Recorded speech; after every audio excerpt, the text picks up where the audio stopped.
राम राम भाइयों, Galaxy classes एवं defence academy rings के यूट्यूब चैनल पे आप सभी का हार्दिक स्वागत है। मैं सोनू शर्मा राजस्थान जीके की क्लास के साथ एक बार फिर से हाजिर हूँ आपके सामने।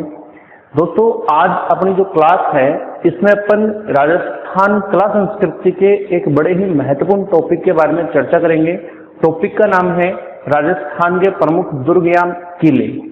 अच्छा, शुरुआत करते हैं अपन सबसे पहले राजस्थान के दुर्गों की कुछ बेसिक बातें अपन जाने। सबसे पहले देखो, बात करें अपन दुर्ग निर्माण के बारे में, तो सबसे पहले अपन चर्चा करते हैं कि दुर्ग जो है इनके निर्माण की आवश्यकता प्राचीन समय में शासकों को क्यों पड़ी, क्या कारण थे कि शासकों के द्वारा दुर्गों का निर्माण करवाया गया। तो इनमें सबसे महत्वपूर्ण कारण जो था वो था आपका सुरक्षा। देखो, प्राचीन समय में कई सारी रियासतें थी जो एक दूसरे से युद्ध किया करती थी, बाहरी आक्रमण भी हुआ करते थे। तो इन्हीं आक्रमण से बचने के लिए अपनी संपूर्ण प्रजा, सेना, इन सबको सुरक्षित रखने के लिए शासक जो थे वो मजबूत किलों का निर्माण करवाते थे। वहीं पे जब तक बाहरी सेना विफल होकर न लौट जाए तब तक वो सारे के सारे किले के अंदर ही मौजूद रहते थे। तो इसलिए सुरक्षा प्राचीन समय में एक बड़ा कारण था। तो शासकों के द्वारा इसी कारण को दूर करने के लिए दुर्गों का निर्माण करवाया जाता था। और भी कई सारे कारण थे कि दुर्गों की आवश्यकता शासकों को पड़ती थी, जैसे आपदा के समय ज्यादा बारिश वगैरह होने के कारण या अन्य कोई कारण होने से जनता जो थी, प्रजा जो थी, उसे शासकों के द्वारा दुर्ग में संरक्षण दिया जाता था। तो कई सारे कारण थे जिनके कारण शासकों ने दुर्गों का निर्माण करवाया था। अब दूसरी बात करें अपन, भारत में सबसे पहले दुर्ग निर्माण का उल्लेख, दुर्ग निर्माण, इसका उल्लेख सबसे पहले भारत में मिलता है मनुस्मृति में। मनुस्मृति जो गुप्तकाल में लिखी गई थी, इसमें सबसे पहले दुर्गों के निर्माण का उल्लेख किया गया है। तो क्वेश्चन है कि दुर्ग निर्माण का सबसे पहले उल्लेख मिलता है, तो अपने को आंसर देना है कि मनुस्मृति जो है इसमें सबसे पहले दुर्ग निर्माण का उल्लेख किया गया है। अगली बात है दुर्ग निर्माण के प्रकार। दुर्ग जो है वो कितने प्रकार के बताए गए हैं या कितने प्रकार के दुर्ग होते हैं। तो सबसे पहले देखो, शुक्र नीति जो है, शुक्र नीति नामक ग्रंथ, इसमें दुर्गों के प्रकार बताए गए हैं 9 श्रेणियां हैं दुर्गों की शुक्र नीति के अनुसार। जबकि चाणक्य नीति जो है, चाणक्य नीति, इसके अनुसार दुर्गों की श्रेणी बताई गई है 4 श्रेणी बताई गई है चाणक्य या कौटिल्य नीति के अनुसार। जबकि शुक्र नीति के अनुसार दुर्गों की जो श्रेणी बताई गई है वो है आपकी 9। अब ये 9 प्रकार के दुर्ग या ये 4 प्रकार के दुर्ग कौन कौन से, इनकी अपन चर्चा करें। तो सबसे पहला जो दुर्ग है उसका नाम है गिरि दुर्ग। नंबर 1 पे आता है आपका गिरि दुर्ग। देखो, गिरि इसका अर्थ होता है पर्वत, यानी कि ऐसा किला, ऐसा दुर्ग जिसका निर्माण ऊंचे किले के ऊंचे पर्वत के ऊपर किया गया है, वो गिरि दुर्ग की श्रेणी में आता है। राजस्थान में इस प्रकार के किले जो हैं वो सबसे ज्यादा बने हैं।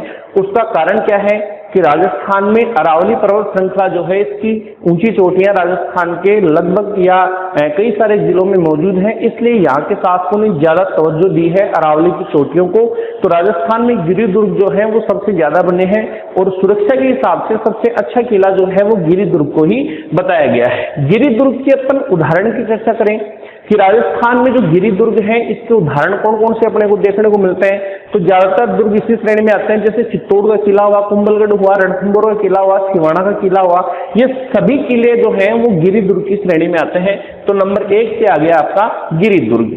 नंबर 2 की अपन चर्चा करें तो इसमें आता है आपका जल, या इसी को बोलते हैं ओदक दुर्ग, जल या ओद्रक दुर्ग। अच्छा, नाम से पता चल रहा है ऐसा किला जिसके चारों ओर जल हो या जल के बीच में जो बनाया गया हो या नदियों के संगम पे या नदी के किनारे कोई किला बना हुआ हो, तो वो आपका जलदुर्ग की श्रेणी में आता है। अब जलदुर्ग के अगर उदाहरण देखें तो राजस्थान में जलदुर्ग श्रेणी का सबसे सुदृढ़ जो या सबसे अच्छा जो इस श्रेणी का किला राजस्थान में बताया गया है वो है आपका झालावाड़ जिले में स्थित गागरोन का किला। गागरोन राजस्थान में जलदुर्ग श्रेणी का सबसे अच्छा किला बताया गया है।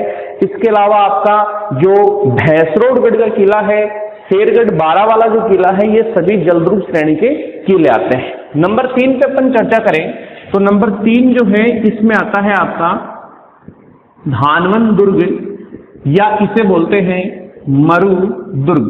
ऐसा किला जो मरुस्थल में बना हुआ हो वो धानवन किले की श्रेणी में आता है। उदाहरण के तौर पे राजस्थान में जो सोनारगढ़ है, जैसलमेर का किला, ऐसे बीकानेर का किला है, ये सारे किले जो हैं वो ओदक या मरुस्थल धानवन या मरुस्थल दुर्ग की श्रेणी के किले बताए गए हैं। तो नंबर 3 हो गया। नंबर 4 पे अपन बात करें तो इसमें आता है आपका वन दुर्ग। नाम से स्पष्ट है, वन दुर्ग ऐसा किला जो जंगल में बना हुआ हो या घने जंगल के बीच बना हुआ किला जो है वो आपका वन दुर्ग किले की श्रेणी में आता है। उदाहरण के तौर पे रणथंभौर का किला है, शिवाणा का किला है, कांकरवाड़ी का किला है, ये सारे के सारे किले जो हैं वो आपके वन दुर्ग की श्रेणी में आते हो जो घने जंगल के बीच में बने हुए हैं। अब यहाँ पर देखना, ये 4 वो किले हैं जिनका उल्लेख चाणक्य नीति में किया गया है और इन्हीं 4 किलों का उल्लेख जो है वो शुक्र नीति में बताए गए 9 किलों में भी शामिल है। तो 9 किले थे, उनमें से 4 अपन ने देख लिए, चाणक्य नीति में ये 4 ही किले हैं। अब बाकी के जो 5 किले और बताए गए हैं शुक्र नीति में, उनमें सबसे पहले नंबर 5 पे आता है आपका ऐरण दुर्ग। देखो, ऐरण जो किला है इसकी कई सारी विशेषताएं होती है। उदाहरण के लिए ऐसा किला होना चाहिए जो घने जंगल के बीच में हो, जो कटीली झाड़ियों से सुरक्षित हो, जहां पर जाने के लिए गहरी खाई दुर्गम रास्तों को पार करना पड़े, तो वो किला आपका ऐरण किले की श्रेणी में आता है। जैसे कि आपका रणथंभौर का किला है, 7 पहाड़ियों के बीच में, गहरी खाइयों के बीच में सुरक्षित है, घना जंगल भी है, वहां पे दुर्गम रास्ता है। रणथंभौर का किला ऐरण श्रेणी का सबसे मजबूत या सबसे श्रेष्ठ किला बताया गया है। शिवाणा का जो किला है वो भी आपका ऐरण दुर्ग की श्रेणी में बताया गया है। उसके बाद में नंबर 6 पे अपन चर्चा करें तो आता है आपका सैन्य दुर्ग। देखो, ये वो किला है, ये वो दुर्ग है जिसमें सभी किले सम्मिलित होते हैं। सैन्य दुर्ग यानी कि ऐसा किला जो सेना के द्वारा सुरक्षित किया गया हो वो सैन्य दुर्ग की श्रेणी में आता है। अब प्राचीन समय में मैंने आपको बताया कि सुरक्षा बड़ा मुद्दा थी, तो ऐसा कोई भी किला नहीं है जहां पर सेना की आवश्यकता नहीं पड़ती हो। कम ज्यादा सभी किलों में सेना मौजूद रहती थी, तो इसलिए सैन्य दुर्ग जो है उसमें सारे किले शामिल किए गए हैं। और शुक्र नीति में तो ये तक बताया गया है कि सैन्य किला ही सबसे मजबूत किला होता है, यानी कि जिस किले में जितनी ज्यादा सेना होगी वो किला उतना ही ज्यादा मजबूत या सुदृढ़ बताया गया है। नंबर 7 पे जो किला आता है वो है आपका सहाय दुर्ग। सहाय दुर्ग इसे बंधुजन दुर्ग के नाम से भी जानते हैं। सहाय दुर्ग या बंधुजन दुर्ग ऐसा किला जो एक ही वंश के या एक ही परिवार के शासकों के द्वारा बनाए गए हो और एक ही परिवार के शासक जो हैं उन किलों पर शासन करते हो, तो वो बंधुजन हो गए। सहाय इसलिए बोलते हैं कि बंधुजन होने के कारण वो शासक संकट काल में एक दूसरे की हेल्प करते थे, सहायता करते थे, तो इसलिए इसे सहाय दुर्ग भी कहा गया है। अब यहाँ पर बात यह है कि राजस्थान में सहाय नाम दुर्ग जो है इस श्रेणी के किले नहीं मिलते हैं, नहीं देखने को मिलते हैं। कारण क्या है कि यहाँ पर ऐसा कोई भी राजवंश नहीं हुआ है जिसके बंधुजन जो है वो आसपास की रियासतों पे जिन्होंने शासन किया हो, और अगर शासन भी किया हो तो संकट काल में जिन्होंने एक दूसरे की हेल्प की हो, ऐसे शासक यहाँ पर नहीं देखने को मिले हैं।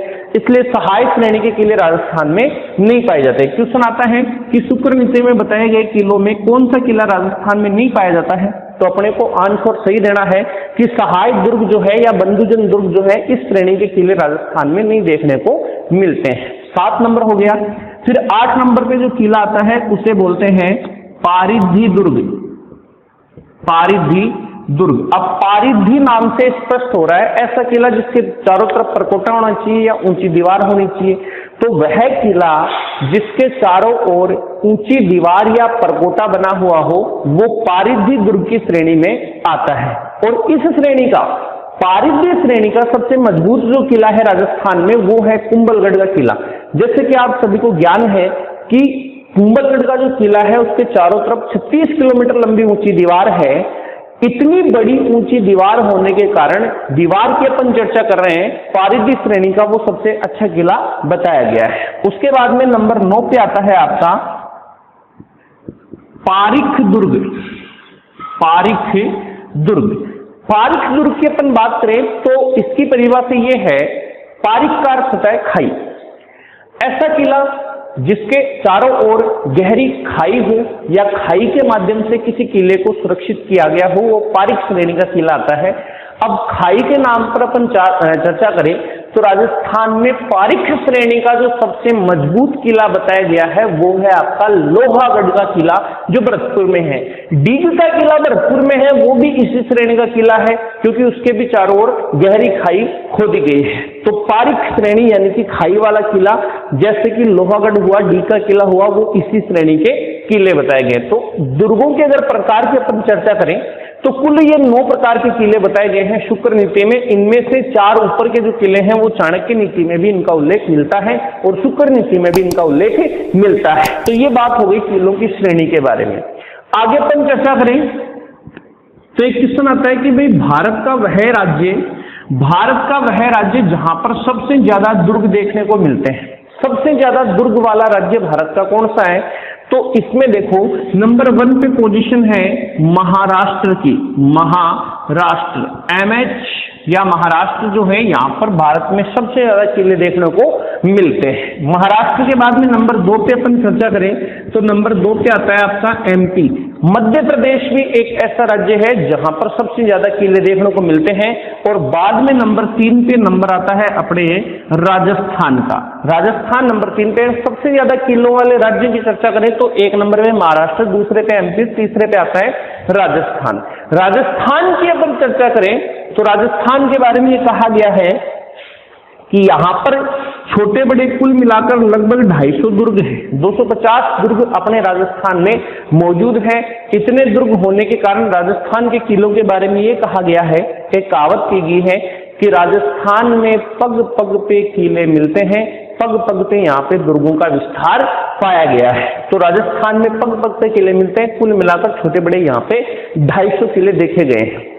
अब दुर्गों से संबंधित एक क्वेश्चन और बनता है। क्वेश्चन ये बनता है कि राजस्थान के वो 6 किले कौन से हैं, वो 6 दुर्ग राजस्थान के कौन से हैं जिनको जून 2013 में यूनेस्को के द्वारा विश्व विरासत सूची में शामिल किया गया है। विश्व विरासत सूची में शामिल राजस्थान के 6 किले कौन कौन से हैं? तो पहली बात तो ये कि विश्व विरासत सूची में इन किलों को शामिल कब किया गया था? तो अपन कहेंगे कि जून 2013 में इन किलों को यूनेस्को के द्वारा विश्व विरासत सूची में शामिल किया गया था। अब इनके नाम की अपन चर्चा करें कि ये 6 किले कौन कौन से हैं, तो इनको याद करने की एक ट्रिक है जिसका नाम है आम, गाजर और चीकू। ये 3 नाम याद रखने को, आम, गाजर और चीकू। यही वो किले हैं जो 6 किले यही हैं वो जो यूनेस्को की विश्व विरासत सूची में शामिल हैं। इस ट्रिक से अपन किले निकालते हैं। सबसे पहले आम से जो किला बना नंबर 1 पे, उसका नाम है आमेर। फिर गा से नंबर 2 पे आता है गागरोन जो झालावाड़ में। फिर जय से नंबर 3 पे आता है जैसलमेर। रै से नंबर 4 पे आता है रणथंबोर। और ची से आता है नंबर 5 पे चित्तौड़गढ़। जबकि कू से नंबर 6 पे जो किला आता है उसका नाम है कुंभलगढ़। ये वो 6 किले हैं राजस्थान के जिनको यूनेस्को के द्वारा विश्व विरासत सूची में शामिल किया गया है। ये इन किलों के नाम हैं। ये तो किलों से संबंधित कुछ बेसिक बातें हो गई। अब आगे अपन राजस्थान में कौन कौन से किले हैं उनकी चर्चा कर लेते हैं।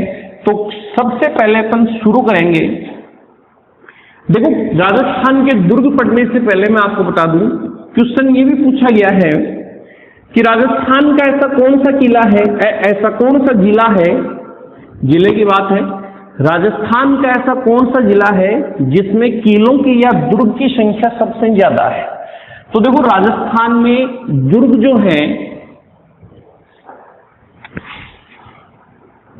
सबसे ज्यादा दुर्ग किस जिले में पाए जाते हैं? तो सबसे ज्यादा दुर्ग जो हैं वो जयपुर जिले में पाए जाते हैं। जयपुर जो जिला है इसमें किले सबसे ज्यादा है। तो शुरुआत अपन जयपुर जिले से करते हैं कि जयपुर जिले में कौन कौन से किले मौजूद हैं। देखो, जयपुर में एक तो अपन किला पढ़ेंगे आमेर का, आमेर दुर्ग। दूसरा अपन जयपुर में पढ़ेंगे जयगढ़ के किले के बारे में, जयगढ़ दुर्ग। नंबर 3 पे पढ़ेंगे अपन नाहरगढ़ के बारे में, और नंबर 4 पे पढ़ेंगे अपन चोमू का किला। वैसे और भी कई सारे किले हैं, लेकिन मुख्य रूप से अपन इन 4 किलों की चर्चा करेंगे यहाँ पे। पहले नंबर पे है आमेर, दूसरे पे जयगढ़, तीसरे पे नाहरगढ़, और नंबर 4 पे अपन पढ़ेंगे चोमू का किला, इसके बारे में। शुरुआत आमेर दुर्ग के साथ करते हैं अपन। पहले देखो, आमेर का जो किला है, ये जयपुर में जिस स्थान पे ये किला बना हुआ है, उस स्थान के बारे में ये कहा गया है कि प्राचीन समय में इस स्थान पर एक ऋषि तपस्या करते थे, और उस ऋषि का नाम था अम्बरीश। अम्बरीश ऋषि यहां पर तपस्या करते थे। अम्बरीश ऋषि की तपोस्थली होने के कारण प्राचीन समय में इस क्षेत्र का नाम था अम्बपुर, अम्बरीशपुर, ये इस क्षेत्र के नाम थे। तो अम्बपुर, अम्बरीशपुर, इस नाम से आज भी आमेर के किले को पुकारा जाता है। इसे अम्बरीशपुर भी कहते हैं या अम्बपुर भी कहते हैं। कारण क्या है? ऋषि अम्बरीश यहां पर तपस्या करते थे। अगली बात, आमेर जो रियासत रही है, इस रियासत की स्थापना मीणाओं के द्वारा की गई है, या अपन ये कह सकते हैं कि आमेर जो है ये मीणाओं की रियासत थी। मीणाओं ने सबसे पहले यहां पर राजवंश स्थापित किया था। दूसरी बात, आमेर के मीणाओं को हराया था कोकिल देव ने, कोकिल देव। और ये कोकिल देव जो था वो दुल्हे राय कछवाहा का पुत्र था। कोकिल देव दुल्हे राय कछवाहा, दुल्हे राय कछवाहा ही राजस्थान में कछवा वंश का संस्थापक है। तो दुल्हे राय कछवाहा इसका एक पोता था, पोते का नाम था आपका कोकिल देव। कोकिल देव ने आमेर के मीणाओं को परास्त कर दिया। तो सबसे पहले यहां पर जो दुर्ग बनवाया था, एक छोटा गढ़ बनवाया था, वो तो बनवाया था कोकिल देव ने। या अपने कहें कि प्रारंभिक निर्माण जो है वो तो कोकिल देव के द्वारा करवाया गया था। क्वेश्चन है कि आमेर किले का निर्माता, तो प्रारंभिक निर्माण कोकिल देव ने करवाया। लेकिन क्वेश्चन है कि आमेर किले का वास्तविक निर्माता, वास्तविक निर्माता, वास्तविक का मतलब ऐसा शासक कौन सा था यहाँ का जिसने इस दुर्ग में सबसे ज्यादा निर्माण कार्य करवाया? तो आमेर के किले में सबसे ज्यादा निर्माण कार्य जिस शासक ने करवाया था उसका नाम है आपका मानसिंह, मानसिंह प्रथम। इसने इस किले में सबसे ज्यादा निर्माण कार्य करवाया था, इसलिए मानसिंह इस किले का वास्तविक निर्माता है। प्रारंभिक निर्माता कोकिल देव है, वास्तविक निर्माता मानसिंह है। जबकि किले में कई सारे निर्माण कार्य अनेक शासकों के द्वारा करवाए गए थे। अब अगली बात, आमेर का जो किला है, इस किले की सबसे प्रमुख विशेषता है किले में बने हुए महल। महल इस किले के लिए सबसे इंपॉर्टेंट है, क्योंकि इस किले में ही राजस्थान के अन्य किलों की अपेक्षा सबसे सुंदर और भव्य महल बने हुए हैं। सबसे सुंदर और भव्य महल राजस्थान में आमेर के किले में ही बने हुए हैं। अच्छा, आमेर के जो किले के महल हैं, इन महलों के बारे में एक बात कहता है विशब हेपर। विशब हेपर आमेर के किलों के बारे में क्या कहता है? इसका एक कथन है कि मैंने क्रेमलिन में जो देखा, मैंने क्रेमलिन में जो देखा, क्रेमलिन रूस का एक शहर है, वह अल ब्रह्मा, अल ब्रह्मा ये आपका अरब में है। मैंने क्रेमलिन में जो देखा और अल ब्रह्मा के महलों के बारे में जो सुना, उनसे भी बढ़कर आमेर के महल है। उनसे भी अच्छा, उनसे भी बढ़िया महल बताया है आमेर के महलों को किसने? ऋषभ हेपर ने। ये कहता है कि मैंने क्रेमलिन में जो देखा और अलब्रमा के बारे में जो सुना, उनसे भी बढ़कर कहां के महल है? आमेर के महल है। तो ये तो बात हो गई महलों की। अब आगे देखो, आमेर का जो किला है इसमें कोई भी जौहर या साका नहीं हुआ है, और उसका कारण क्या है कि आमेर में ज्यादातर ऐसे शासक हुए जो किसी बड़ी शक्ति के नियंत्रण में रहे हैं। आमेर के शासक प्रारंभ में मेवाड़ के शासकों के अधीन थे, बाद में ये मुगलों के अधीन हो गए, उसके बाद में ये अंग्रेजों की गुलामी करने लग गए। तो यहाँ के शासकों ने युद्ध तो न के बराबर लड़े हैं, तो इनको जौहर या साके की आवश्यकता कभी पड़ी ही नहीं। दूसरी बात, आमेर का जो किला है, इस किले में अगर अपन भ्रमण करने के लिए जाते हैं, घूमने के लिए जाते हैं, तो यहां पर अपने को कौन कौन से दर्शनीय स्थल देखने को मिलेंगे? भाई अपन जब भी कभी आमेर में टूर पे जाएं तो यहां पर जो दर्शनीय स्थल हैं वो अपने को क्या क्या देखने को मिलेंगे, उनकी अपन चर्चा करें। आमेर के दर्शनीय स्थलों की तो सबसे पहले यहां पर आपको देखने को मिलेगा मानसिंह के महल। मानसिंह के महल ये आपको यहां पर देखने को मिलेगा। नंबर 2, यहां पर आपको देखने को मिलेगा एक महल जिसका नाम है बालाबाई की शाल। बालाबाई की शाल।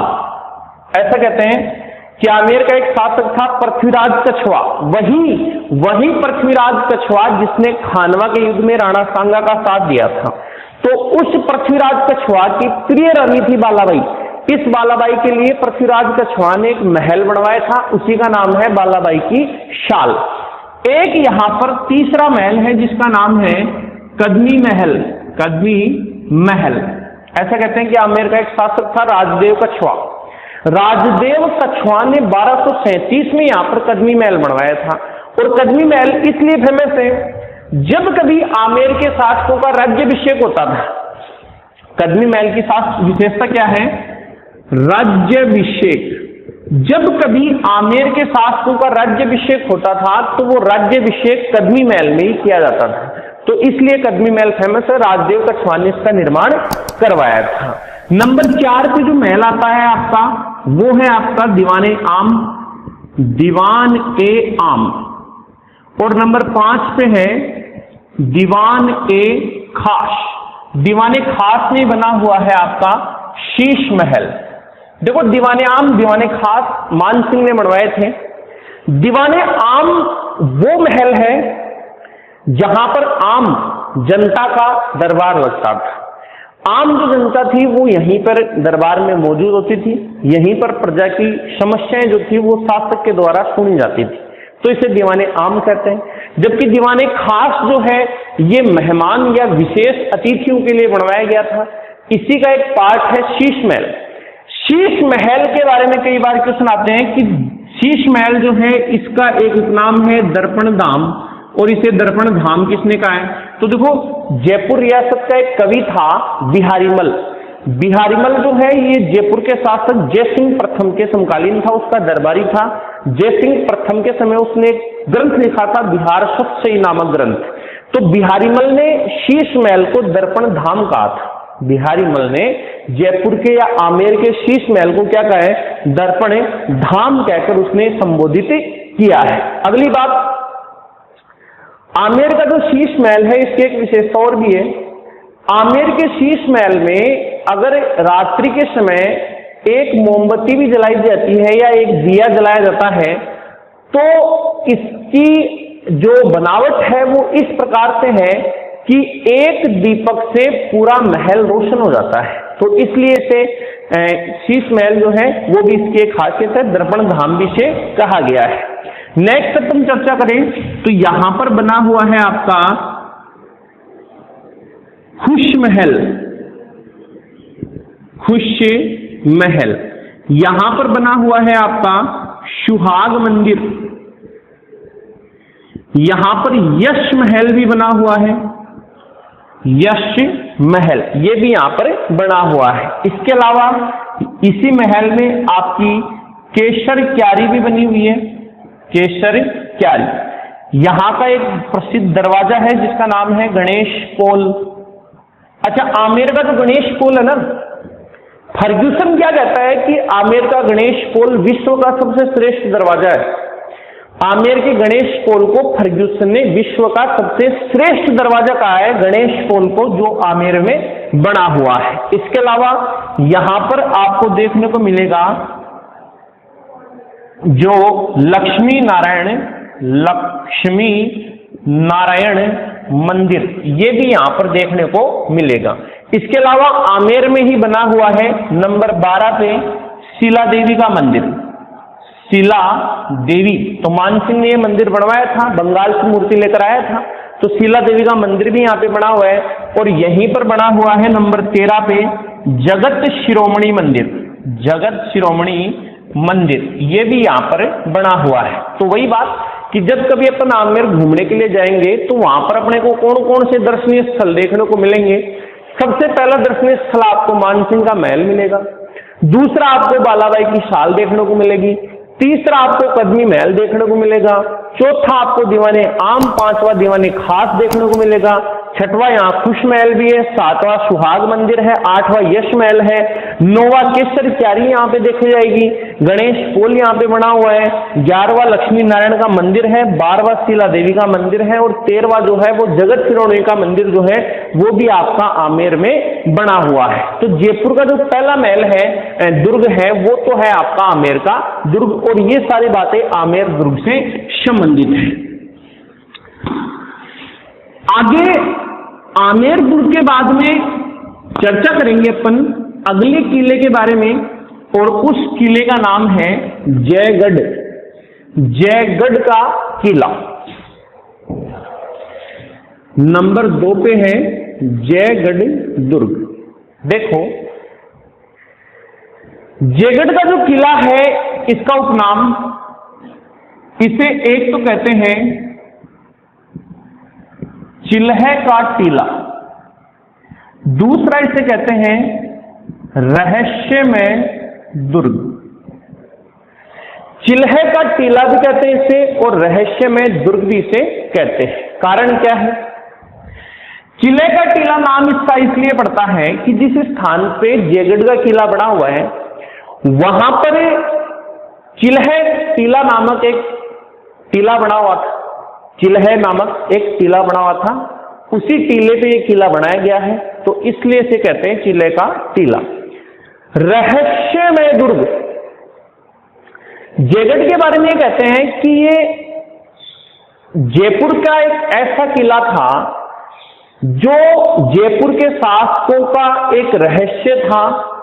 आम जनता इस किले के बारे में ज्यादा बातें नहीं जानती थी, यहां तक कि ये नियम था रियासत काल में, स्वतंत्रता से पहले की बातें हैं ये नियम था कि भाई राज परिवार के सदस्य और उनके विश्वस्त के अलावा यहां किसी अन्य व्यक्ति का आना मना था। तो आम जनता के लिए ये किला हमेशा एक रहस्य बन के रहा। अब इस किले के बारे में ये बताते हैं कि जयगढ़ का जो किला है वहां पर जयपुर के जो शासक थे वो अपना खजाना रखते थे, और साथ में जयपुर के शासक यहां पर राजबंदियों को भी रखते थे, खजाना भी यहां रखते थे, राजबंदियों को भी यहां रखते थे। और ऐसा कहते हैं कि आम जनता इस किले के बारे में इसलिए भी ज्यादा नहीं जान पाई, जयगढ़ में जो राजबंदी लाया जाता था उस राजबंदी की मृत्यु फिर यही होती थी, वो बाहर कभी जा ही नहीं पाता था। तो इसलिए यहां आने वाला राजबंदी निश्चित रूप से मरेगा, ये फिक्स था, तो इसलिए इसको रहस्यमय किला भी कहते हैं। अब बात करें इस किले के निर्माण के बारे में कि भाई इसका निर्माण जो है वो किसके द्वारा करवाया जाता है। देखो प्रारंभिक निर्माण करवाया था मानसिंह ने, दुर्ग बनवाना प्रारंभ करवाया मानसिंह प्रथम ने। सबसे ज्यादा निर्माण करवाया यहां पर जय सिंह प्रथम ने, जय सिंह प्रथम, इसने यहां सबसे ज्यादा निर्माण करवाया। निर्माण प्रारंभ, देखो पूरी बात सुनना आप, निर्माण प्रारंभ मानसिंह प्रथम, सर्वाधिक निर्माण जयसिंह प्रथम, जबकि इस किले में निर्माण कार्य जयसिंह द्वितीय के समय तक चला था, सवाई जयसिंह के समय तक यहाँ पे निर्माण कार्य होते रहे थे। इस किले की एक घटना ये भी है, घटना है 1975 की। अब याद करो आप 1975 के साल भारत के इतिहास में एक बड़ा दिन था। ये दिन क्या था? 1975 में भारत की प्रधानमंत्री इंदिरा गांधी ने राष्ट्रीय आपातकाल की घोषणा की थी। और ऐसा बताते हैं कि जब राष्ट्रीय आपातकाल लगा था, उस आपातकाल के दौरान इस किले में भारत सरकार ने, इंडियन गवर्नमेंट ने यहां पर खुदाई करवाई थी। क्या करवाई थी? खुदाई। और खुदाई क्यों करवाई थी? तो उसका कारण बताते हैं खजाना। खजाने के कारण यहां पर खुदाई करवाई गई थी। ऐसा कहते हैं कि जब आपातकाल लगा था तो इंडियन आर्मी ने यहां पर डेरा डाला। भारत गवर्नमेंट के निर्देश पे किले में खुदाई की गई खजाने को लेकर। अब खजाना यहां पर आया कैसे, क्यों खुदाई करवाई गई? तो ऐसा बताते हैं कि जो मानसिंह था, जिसने ये किला बनाना प्रारंभ करवाया था, मानसिंह को अकबर के द्वारा लाहौर का सूबेदार बनाया गया था। ये बात फैक्ट है कि मानसिंह को अकबर ने लाहौर का सूबेदार बनाया था। जिस समय मानसिंह लाहौर का सूबेदार था तो उस दौरान उसे लाहौर में बड़ी मात्रा में धन संपदा मिली थी। ऐसा कहते हैं कि मानसिंह ने अकबर को बिना बताए वो धन संपदा वो आमेर ले आया और उसने जयगढ़ के किले में किला बनवाकर यहां पर गहरे कुएं खुदवाकर उन कुओं में वो खजाना इसने दफन कर दिया। किसने? मानसिंह। बाद में जयपुर के शासकों को आगे ज्यादा खजाने की आवश्यकता पड़ी नहीं तो वो खजाना यहीं पे दफन रहा। अब ये बात आगे फैलती फैलती फिर रियासत काल खत्म होने के बाद, स्वतंत्रता के बाद भी ये बात चलती रही कि यहाँ खजाना दबा हुआ है, तो इसलिए यहाँ पे खुदाई करवाएंगे। अब खुदाई में भी एक प्रश्न हो गया। जब यहाँ खुदाई चल रही थी तो दुनिया भर की जो मीडिया थी वहां पर ये बात चर्चित होने लगी कि यहाँ खजाने को लेकर खुदाई हो रही है। तो अपना जो पड़ोसी देश था पाकिस्तान, उसने भी ये ऑब्जेक्शन कर दिया कि भाई आमेर के किले में खुदाई हो रही है खजाने को लेकर, और अगर खजाना मिल जाए तो वो सारा का सारा खजाना ईमानदारी से आप पाकिस्तान को सौंप देना, क्योंकि पाकिस्तान से वो खजाना आमेर गया है, क्योंकि लाहौर पाकिस्तान में और मानसिंह यहीं से वो खजाना लेकर गया था। लेकिन जिस प्रधानमंत्री के नेतृत्व में खुदाई हो रही थी उसका नाम था इंदिरा गांधी। इंदिरा गांधी, और इंदिरा गांधी पाकिस्तान को खजाना दे दें ये असंभव था। वो तो ऐसी प्रधानमंत्री थी जो पाकिस्तान के दो टुकड़े करके गई थी। तो इसलिए ये भी एक क्वेश्चन है कि भाई इस किले में 1975 आपातकाल के दौरान खजाने को लेकर खुदाई करवाई गई थी। अब आगे चर्चा करें अपन इस किले के दर्शनीय स्थल की कि भाई अगर अपन जयगढ़ के किले में जाते हैं तो इस किले में अपने को देखने को क्या क्या मिलेगा, दर्शनीय स्थल कौन कौन से यहाँ पे। तो देखो, सबसे पहला दर्शनीय स्थल नंबर 1 पे है विजयगढ़ी। जयगढ़ का जो किला है, इस किले के अंदर एक छोटा गढ़ और बना हुआ है। किले के अंदर एक छोटा गढ़ और है और उस गढ़ का नाम है विजयगढ़ी। उसका नाम क्या है? विजयगढ़ी नामक एक छोटा गढ़ और है यहाँ पे। इस विजयगढ़ी के बारे में कहते हैं कि जब सवाई जयसिंह जयपुर का शासक था उस समय सवाई जयसिंह ने अपने छोटे भाई विजय सिंह को कैद करके यहीं पे रखा था और विजय सिंह यहाँ पर कैद में रहा था, इसलिए इसका नाम पड़ता है विजयगढ़ी। तो एक तो ये बना हुआ है यहाँ पे। नंबर 2, यहां पर एक 7 मंजिला, कितने मंजिल का? 7 मंजिला एक प्रकाश स्तंभ भी बना हुआ है। ऐसा कहते हैं कि भाई किले में पहरेदारी के लिए स्तंभ बनाया गया था। 7 मंजिला है, पूरे किले पे नजर रखी जाती थी इस स्तंभ से, यहाँ पे सैनिक खड़े होते थे। तो उसका नाम है, इस 7 मंजिले प्रकाश स्तंभ का एक नाम है, इसे बोलते हैं दिया बुर्ज। दिया बुर्ज नामक एक प्रकाश स्तंभ भी यहाँ पे बना हुआ है। ये दूसरा दर्शनीय स्थल है। तीसरा दर्शनीय स्थल मोस्ट इंपोर्टेंट है और वो दर्शनीय स्थल है एक तोप। एक तोप भी है यहाँ पे। उस तोप का नाम है जयबाण। जयबाण, जयबाण के बारे में कहते हैं कि जयबाण जो है ये विश्व की सबसे बड़ी, एशिया की सबसे बड़ी तोप है। जयबाण एशिया की सबसे बड़ी तोप है। जयसिंह ने, सवाई जयसिंह ने ये तोप, जयसिंह द्वितीय ने ये तोप यहाँ पे रखवाई थी। जयबाण के बारे में कहते हैं कि ये 50 टन वजन की एक तोप है जिसकी नाल की लंबाई 20 फीट है, जिसकी मारक क्षमता जो है वो आपकी लगभग 34 किलोमीटर है। 22 मील या 34 किलोमीटर की इसकी मारक क्षमता है जे बाण की। ऐसा कहते हैं कि ये तोप जब बनेगी तो बनाने के बाद कभी भी ये युद्ध में काम में नहीं ली गई थी, केवल बनाने के बाद इस तोप का एक बार परीक्षण किया गया था। एक बार केवल क्या हुआ था, परीक्षण हुआ था। तो ये कहते हैं कि भाई जब इस तोप का परीक्षण किया गया था तो जो तोप का गोला छोड़ा गया था वो जयपुर से आगे एक स्थान पड़ता है चाकसू, वहां पर जाकर गिरा था। उस तोप के गोले से वहां इतनी तबाही हुई थी कि तोप के गोले से एक बहुत बड़ा खड्डा बन गया था वहां पे, और उस खड्डे का नाम आज एक तालाब है, गोलेराव तालाब बोलते हैं उस खड्डे को, जो जेबाण तोप के गोले से बना था।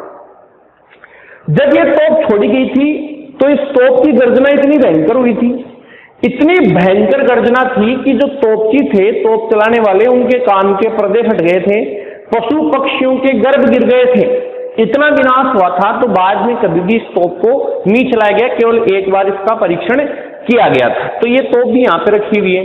अच्छा, तोप की बात है तो मैं आपको बता दूं कि जयगढ़ का जो किला है इसमें तोप ढालने का कारखाना जो है वो जयपुर के शासक मान सिंह ने ही लगवाया था। जो मान सिंह प्रथम था उसने यहाँ पर तोप डालने का एक कारखाना स्थापित किया था। तो दोस्तों, आज जो ये वीडियो है इसमें अपन ज्यादा चर्चा न करते हुए इन्हीं 2 किलों के बारे में अपने पढ़ा है, और दुर्गों से संबंधित जो बेसिक बातें थी वो भी मैंने आपको यहाँ पर क्लियर की है। इस टॉपिक से संबंधित कोई भी क्वेश्चन आपके दिमाग में आ रहा हो या जो बात मैंने कोई छोड़ दी हो, आपको लगता हो कि पूछनी चाहिए, तो आप कमेंट बॉक्स में कमेंट जरूर करें। मैं पूरी की पूरी कोशिश करूंगा कि मैं आपके हर एक सवाल का आंसर बता सकूं। तो दोस्तों, वीडियो अगर आपको पसंद आया हो तो इसे ज्यादा से ज्यादा आप लाइक करें, शेयर करें, सब्सक्राइब करें। मिलते हैं अगले वीडियो में इसी टॉपिक को आगे बढ़ाते हुए। तो जय हिंद, जय भारत।